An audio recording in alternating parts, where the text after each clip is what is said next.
Kivera stepped off her shuttle into the gleaming docking bay of the Galactic Assembly's orbital station. The artificial gravity settled around her four limbs as she adjusted her diplomatic sash, a symbol of her neutral status in this investigation.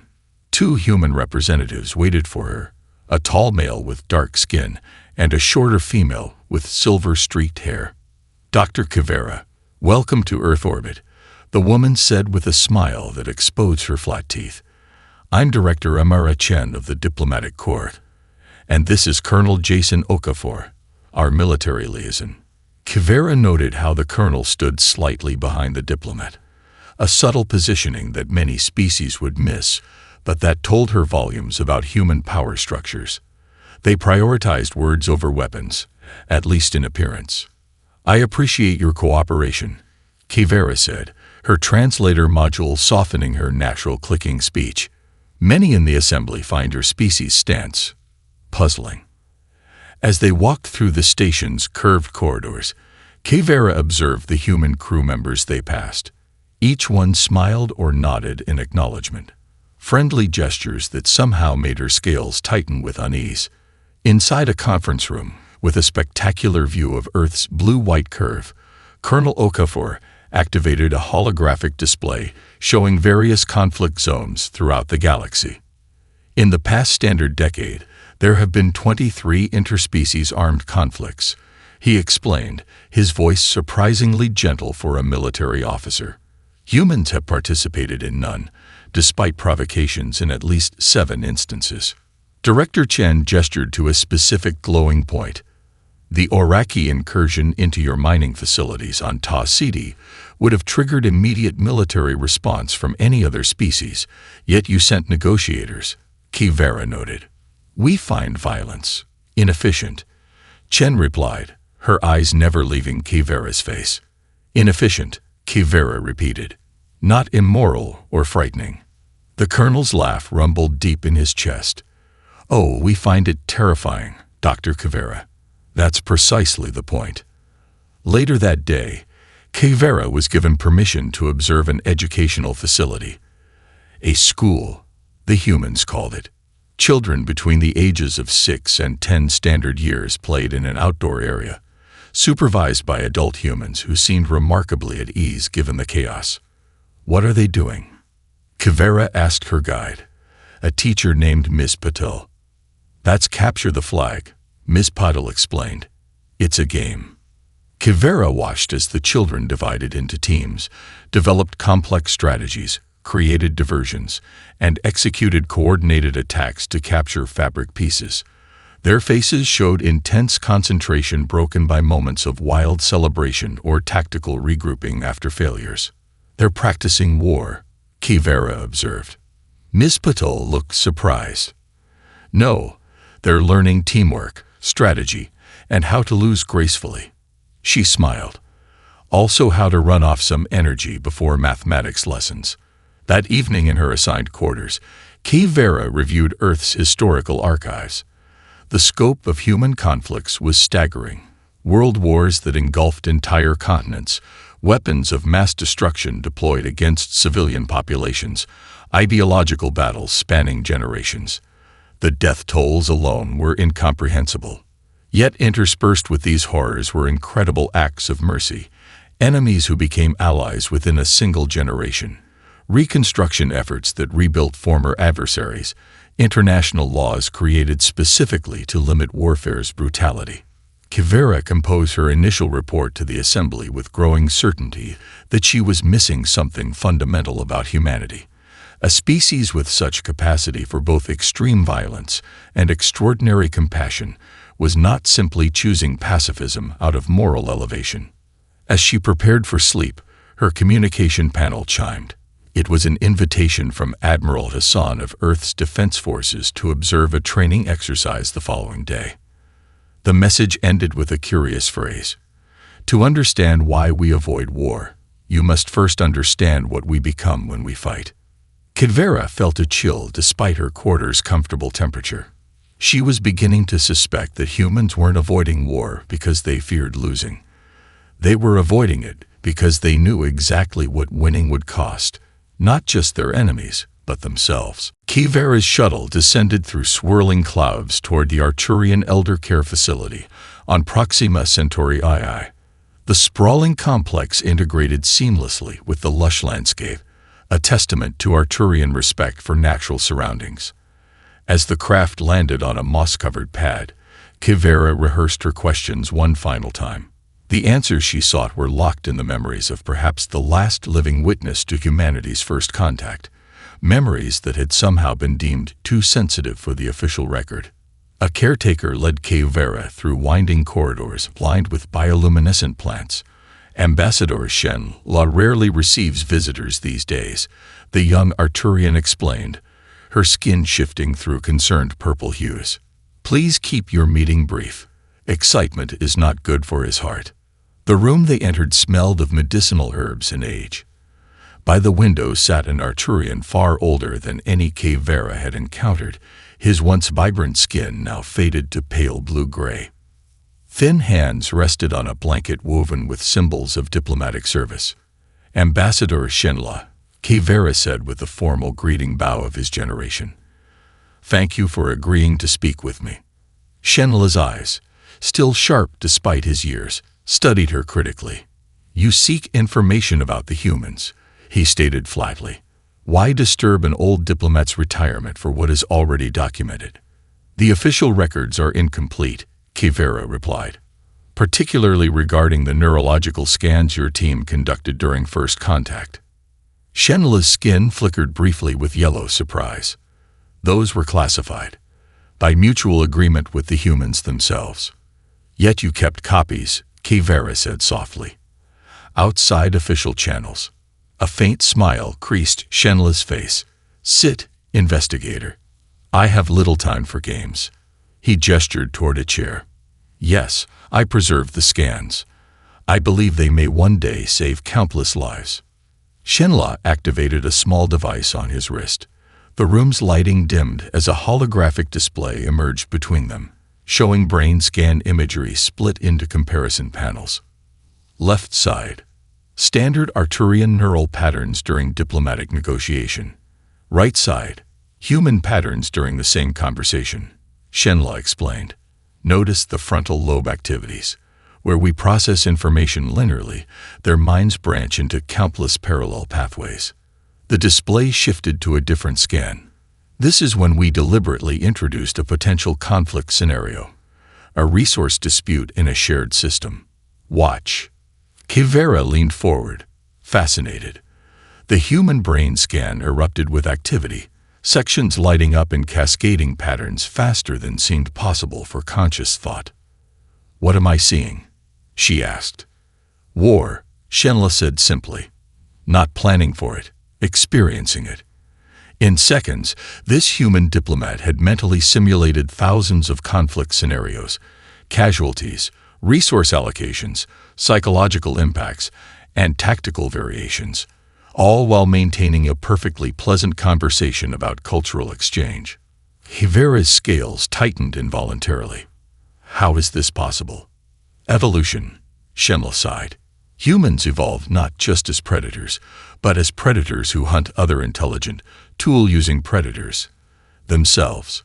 For hundreds of thousands of years, they survived by outthinking opponents exactly like them. He gestured toward another scan. This shows the pleasure centers activating when they identified a successful strategy. They enjoy the puzzle of conflict. That's what terrified us most. Shenla's hands trembled as he deactivated the hologram. After our mission concluded, I made 2 recommendations. First, that we treat humans with utmost diplomatic respect. Second, that we never, under any circumstances, engage them in warfare. But the assembly ignored you, Kivera stated. Shenla's skin darkened with remembered frustration. They believe I had become overly cautious in my old age. They dismissed the scans as anomalies or misinterpretations. His eyes met Kivera's. Until Proxima Centauri IV. The mining colony incident, Kivera whispered. Shenla nodded solemnly. Humans don't avoid war because they fear it, investigator. They avoid it because they love it, and that love terrifies them more than you can imagine. Kivera's research vessel emerged from hyperspace near Proxima Centauri IV, a rust-colored planet with patches of engineered vegetation surrounding the human mining settlements. From orbit, the colony looked remarkably ordinary: habitation domes, processing facilities, and landing pads arranged in concentric rings. Nothing about its appearance suggested it had been the site of a battle that changed galactic military doctrine. After landing clearance was granted, Kivera descended to the surface. The lower gravity made her feel unnaturally light as she stepped onto the landing pad, where Abigail Chen waited with a small welcome party. "Welcome to Little Proxima," Chen said with a warm smile that didn't quite reach her eyes. "We don't get many official visitors these days, especially not assembly investigators." Chen was a surprisingly small human, barely reaching Kivera's shoulder, with sun-weathered skin and calloused hands. Nothing about her appearance suggested someone who had coordinated a defense against elite Corvan raiders. "I appreciate your willingness to discuss the incident," Kivera said. "The official records are incomplete." Chen's laugh was unexpected. "That's diplomatic phrasing if I ever heard it. Come on, I'll show you around before the afternoon dust storm." They boarded an open transport vehicle that hummed quietly as it carried them through the settlement. Children played in protected areas while adults moved purposefully between buildings. Kivera noticed how many structures had been rebuilt, evidence of the attack 5 cycles ago. "We were just starting our second growing season," Chen explained, pointing to vast greenhouse structures. 86 families, mostly engineers, agronomists, and mining specialists. No military personnel. The nearest Earth defense outpost was 3 weeks away at best FTL speeds. The transport slowed near a large greenhouse with reinforced supports. Unlike the others, this one had a small memorial garden at its entrance. "This is where we made our last stand," Chen said matter-of-factly. "The Corvans had us cornered. We'd already lost 37 people, including 12 children." Kivera's inner eyelids flicked nervously. The official Corvan report claimed they deployed 63 elite warriors with standard combat exoskeletons. 64, Chen corrected.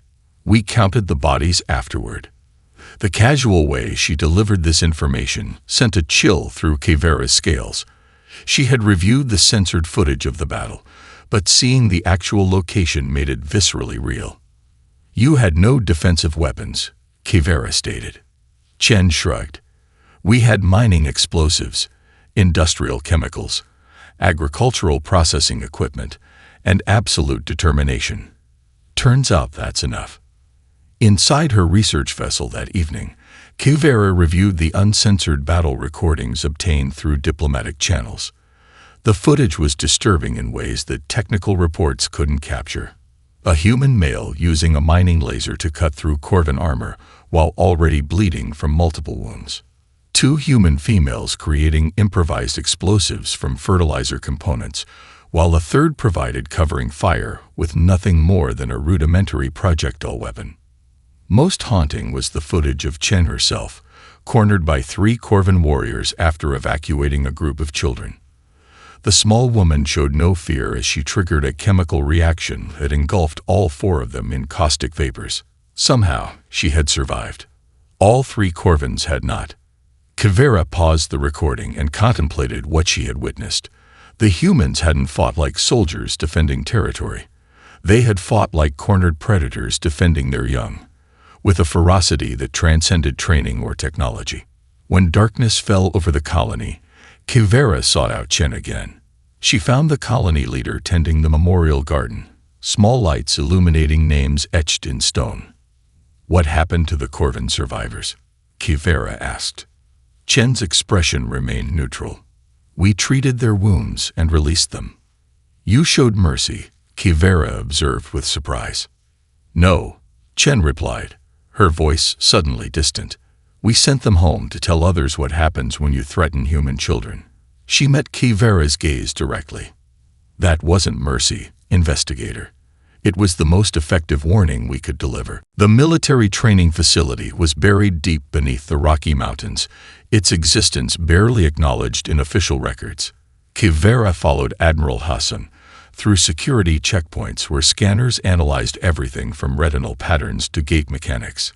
The Admiral moved with the unhurried confidence of someone who had seen too much to be easily impressed, his silver-streaked hair and laugh lines contradicting the alert sharpness in his eyes. Most of our allies assume Earth's military preparedness has diminished since we adopted our non-aggression stance, Hassan remarked as they entered an elevator that plunged rapidly downward. We encourage that assumption. The elevator doors opened onto a vast operations center where dozens of uniformed personnel monitored glowing displays. The central holographic projection showed what appeared to be a space battle unfolding in real time. Human vessels desperately outmatched by an overwhelming enemy force. "What am I witnessing?" Kivera asked, her translator struggling to maintain neutral tones as she watched human ships being systematically destroyed. "Simulation ZK-119, Hassan replied. "Total fleet loss scenario with civilian evacuation priorities." He gestured to the officers calling out commands, their faces tense but focused. These teams are being assessed not on whether they win. Victory is impossible by design, but on how long they maintain operational capability and how many civilian transports they can protect before total defeat. Kivera's inner eyelids flickered with confusion. "You train to lose." "We train for everything," Hassan corrected gently, "including, especially, scenarios where conventional victory is unattainable." He led her to an observation booth overlooking another simulation chamber where ground forces navigated a devastated urban landscape. In this exercise, these soldiers have been told their position is overrun, supply lines are cut, communication is compromised, and reinforcements won't arrive for 72 hours. Through the reinforced glass, Kivera watched humans in battle gear moving through the realistic cityscape. Despite the hopeless scenario description, they showed no signs of surrender or despair, only grim determination and eerily effective coordination. "Your warriors seem unconcerned about their circumstances," Kivera observed. Hassan's smile held no humor. "Humans have a peculiar psychological response to impossible situations. When defeat seems certain, many of us experience a kind of mental clarity, a state our ancestors called berserker calm. Options narrow, consequences matter less, and inhibitions dissolve." Later, over cups of steaming tea in Hassan's office, Kivera studied the various artifacts displayed on the walls. Not trophies of victory as she would expect from a military leader, but artworks created by children from war-torn regions across human history. "You train for unwinnable scenarios, yet your species avoids actual conflict," Kivera stated. "This seems contradictory." Hassan set down his cup. "Precisely because we train for these scenarios, we understand exactly what they cost." He gestured to a simple drawing of a family holding hands. This was created by a child during what we called World War II, shortly before she died in a concentration camp. Kivera felt a chill despite the room's comfortable temperature. Every military leader throughout human history has discovered the same truth, Hassan continued, his voice softening.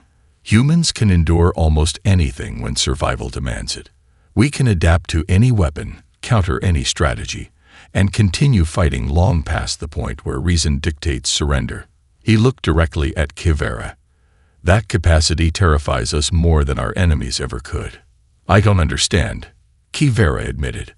When truly threatened, Hassan said, lifting a small potted plant on his desk to inspect its leaves. "Humans don't fight to win, Investigator Kivera. We fight until there is nothing left to fight for, or nothing left to fight with." He gently turned the plant toward better light. "Our diplomatic corps works tirelessly to ensure we never reach that point, because we know exactly what we become when we do." "And what is that?" Kivera asked. "Unstoppable," Hassan replied simply. "And unforgivable." The historical archives of Earth occupy a sprawling underground complex beneath the rebuilt city of Alexandria.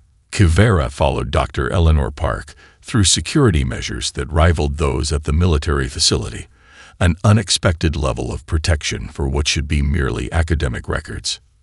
"You seem surprised by our security protocols," Dr. Park noted as they passed through a final biometric scan. The archivist moved with precise efficiency, her gray-streaked hair pulled back tightly, eyes observant behind simple glasses. "Historical documents rarely warrant such protection on other worlds," Kivera admitted. Dr. Park's smile was thin. "Most species archive their triumphs. We guard our mistakes with equal diligence." They entered a circular chamber with a polished stone floor. At its center stood a cylindrical display case, currently opaque. The walls were lined with secure data terminals, each requiring separate authentication. "This is the Cabinet of Monsters," Dr. Park explained, activating the terminal. "A colloquial name, of course. Officially, it's the Psychological Analysis Archive of Historical Military Leadership." The display case became transparent, revealing ancient paper documents, digital storage devices, and even preserved biological samples spanning centuries of human history. Every major military leader in human history has undergone extensive psychological evaluation, either during their lifetime or posthumously. Dr. Park continued, "We analyze not just their strategies, but the mental frameworks that enable them to order mass casualties or endure extended conflicts." Kivera studied the artifacts. "You study them to replicate their successes." "Quite the opposite," Dr. Park said sharply. "We study them to ensure we recognize the patterns before they can emerge again." She brought up a holographic display showing brain scans alongside historical photographs. Alexander the Great exhibited clear signs of narcissistic personality disorder. Napoleon Bonaparte displayed obsessive-compulsive traits combined with grandiose delusions. Joseph Stalin presented classic psychopathic indicators. Kivera's inner eyelids flickered with confusion. These sound like mental dysfunctions, yet these humans led successful military campaigns. "That's precisely what terrifies us," Dr. Park replied, calling up more profiles. "The qualities that make effective wartime leaders are often pathological in peaceful contexts. Reduced empathy, heightened aggression, diminished risk aversion, comfort with collateral damage. These traits create military victories and societal disasters." Later, in a small conference room, Dr. Park provided Kivera with tea served in delicate ceramic cups, a courtesy that contrasted sharply with the disturbing information they had been reviewing. "You study your greatest warriors as if they were diseased," Kivera observed. Dr. Park nodded. "Because the most uncomfortable truth about humanity is that our capacity for organized violence correlates with certain cognitive aberrations. The most successful military minds in our history would be classified as dangerously unstable by modern psychological standards." She brought up another display showing a global network of monitoring systems, early warning detection for everything from resource disputes to ideological conflicts. "After nearly destroying ourselves multiple times, we built elaborate systems to channel aggressive tendencies into constructive outlets," Dr. Park explained. "Sports, business competition, creative pursuits, diplomatic negotiations, all designed as pressure release valves for the same drives that once fueled our wars." Kivera set down her tea, the pieces finally connecting. "You avoid interstellar warfare not because you're incapable or unwilling, but because we know exactly what it requires of us," Dr. Park finished quietly. "To win a true war, we must embrace the very qualities we spent centuries trying to engineer out of our leadership structures. We would need to elevate individuals with the psychological profiles contained in this archive. People who can order mass casualties without hesitation and sleep soundly afterward. And yet you could do this if necessary," Kivera stated, not as a question. Dr. Park's eyes met Kivera's with uncomfortable directness. "That's what no other species seems to understand, investigator. We haven't evolved beyond our capacity for efficient violence. We've simply built better cages for the monsters inside us, because we remember all too well what happened when they got out." The Galactic Assembly's emergency session chamber buzzed with tense voices as Kivera took her observer's position. Representatives from 37 species had gathered on short notice to address the escalating situation near Epsilon Eridani, where a Tauran fleet had established a blockade around human mining operations. The massive view screens showed tactical positioning that left little doubt about Tauran intentions. This was no diplomatic posturing but preparation for military action. Ambassador Threll of the Phyrexian Empire approached Kivera, his ceremonial armor clicking softly. "Your timing is fortuitous, investigator. Now we shall finally see the human's true capabilities." Kivera's inner eyelids flickered with unease. After weeks studying humanity's relationship with warfare, she found herself hoping the situation would be resolved without violence.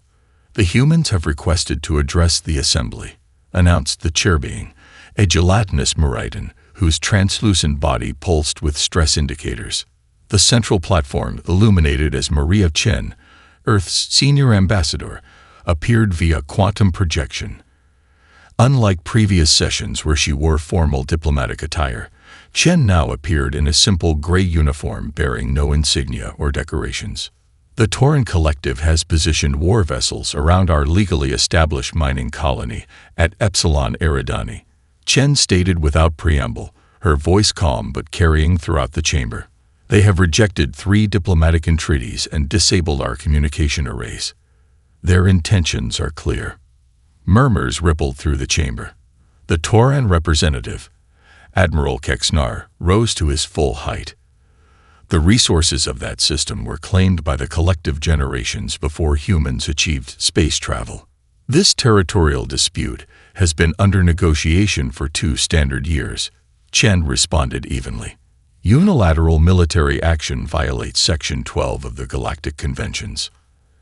Admiral Kexnar's facial membranes fluttered with dismissal. "The conventions apply to recognize military powers. Earth has no standing war fleet.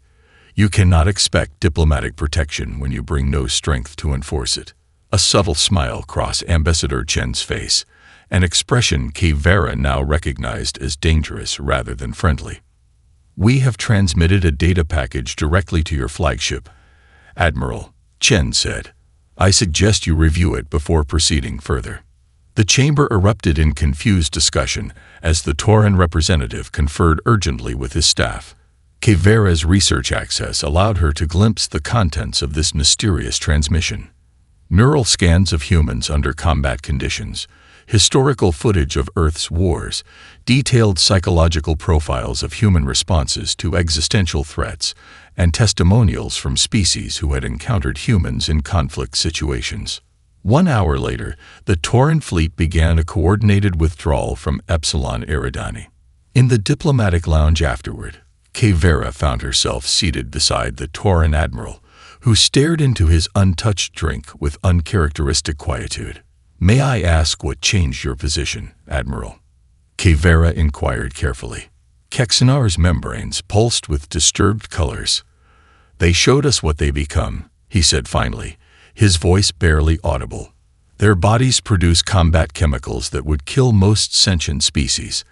Their decision-making actually improves under threat. They've evolved pain responses that increase aggression rather than discourage it." He looked up at Kivera. "Did you know human soldiers sometimes use voluntary sleep deprivation before battles because it enhances their capacity for violence? They call it berserker calm," Kivera offered. "They showed us footage of their world wars," Kexnar continued. "Not just the battles, but the aftermath. Cities rebuilt from nothing. Enemies becoming allies within a single generation. Species that can forgive that completely can also destroy that completely." He finally lifted his drink with a trembling appendage. "It wasn't a threat, investigator. It was a courtesy, showing us exactly what we would unleash before we made a terrible mistake."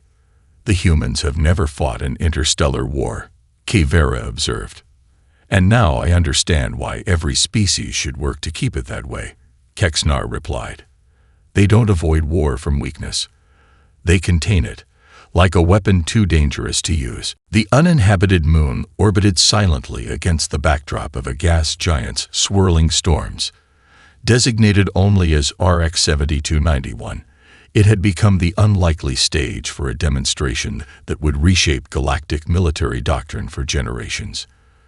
Kivera stood in the observation deck of a neutral monitoring vessel, her scaled hands clasped tightly behind her back as various representatives from the Galactic Assembly gathered around the viewscreens.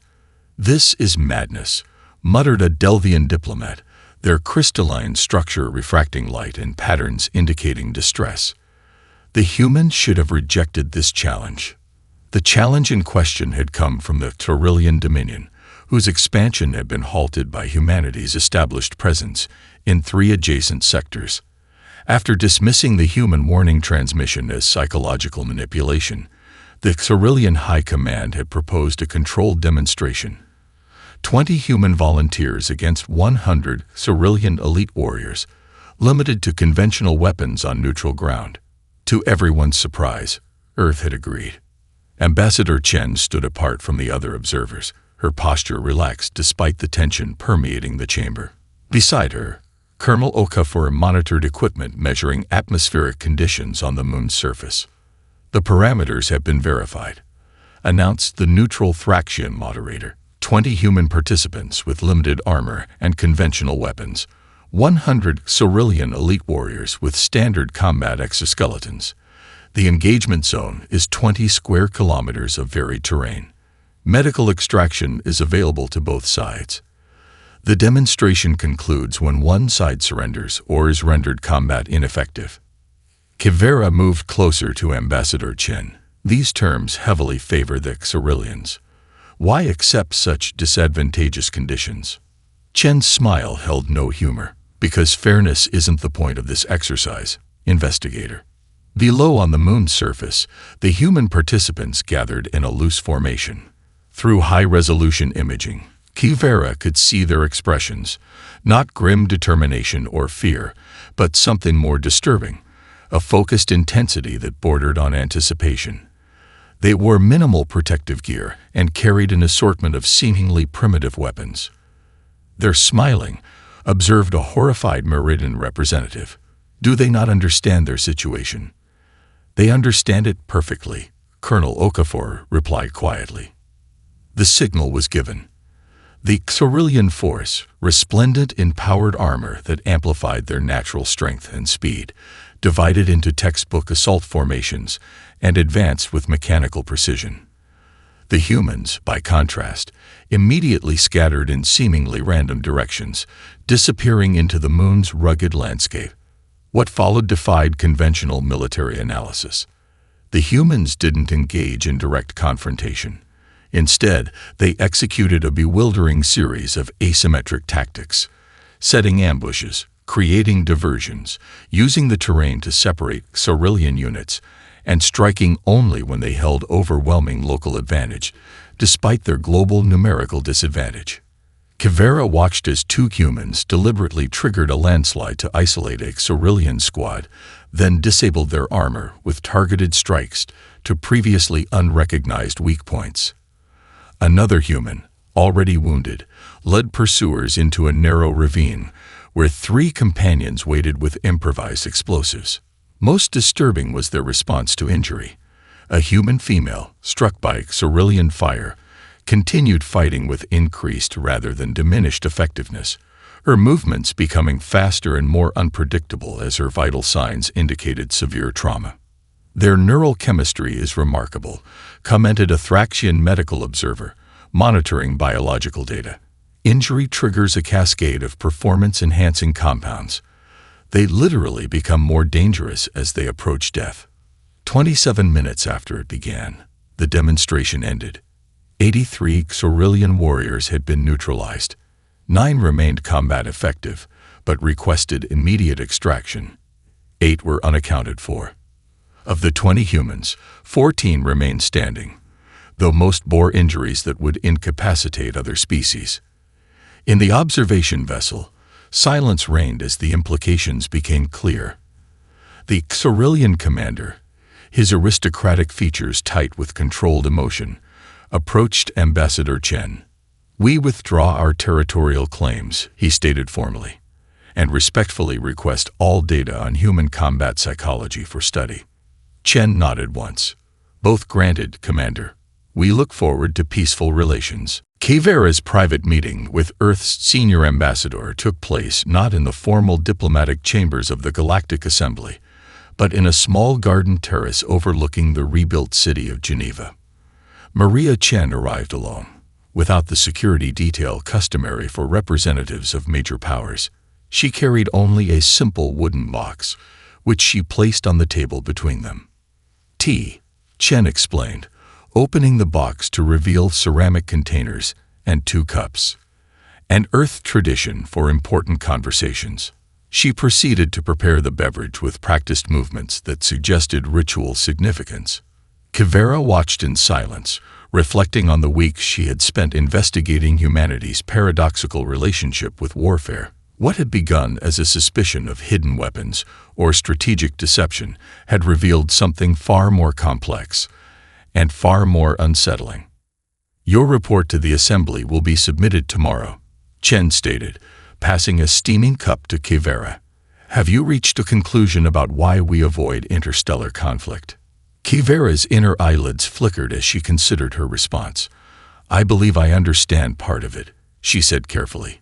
"Your species evolved unique neurological and psychological traits that make you exceptionally dangerous in combat situations. You lack the inhibitory mechanisms most sentient species developed alongside their technological advancement." Chen nodded slightly, sipping her tea. "But that only explains your capability," Kivera continued. "Not your restraint. Many species would weaponize such advantages. And that is the question at the heart of your investigation," Chen acknowledged. "Why do we choose peace when we're so well adapted for war?" The afternoon light cast long shadows across the garden as Chen set down her cup. For the first time since Kivera had met her, the ambassador's diplomatic mask slipped, revealing something ancient and weary in her eyes. Humanity's evolutionary path created beings with unmatched capacity for both violence and empathy, Chen explained. "We can imagine in vivid detail both how to destroy an enemy and how they would suffer in the process. This duality shaped our development.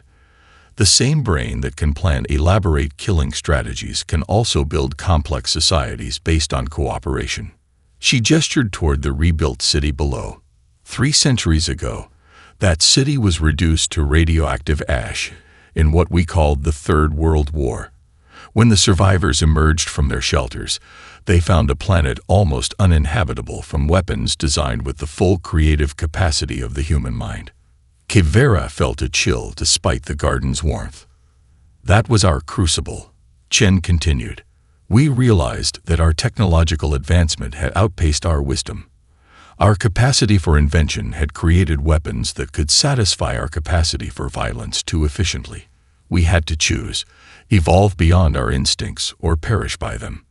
"Yet you still possess these instincts," Kivera observed. "Every human carries within them the potential to become a nightmare," Chen acknowledged, her voice softening, "and the ability to choose not to. That's the real reason we avoid war, investigator.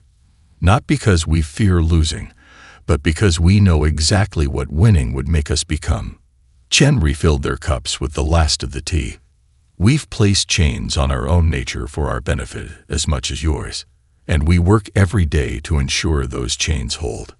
As twilight gathered, Kivera contemplated her final report.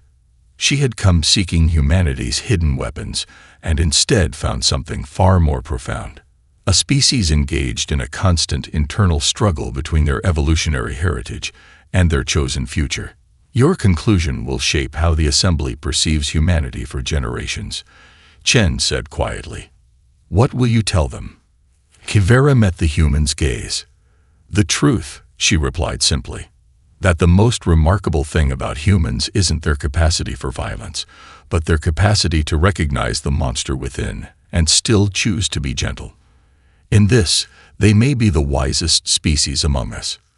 Chen smiled, not the calculated diplomatic expression Kivera had grown accustomed to, but something genuine that reached her eyes.